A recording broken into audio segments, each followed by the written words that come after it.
And so what you have is you have a divine reset, okay? You have a divine reset where essentially God says, you know what, humans are too close to living forever in a state of death, and therefore I'm going to reset humanity.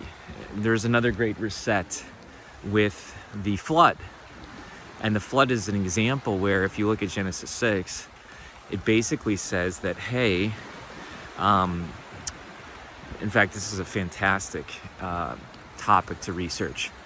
It's pronounced, many people pronounce it the Nephilim or that type of thing.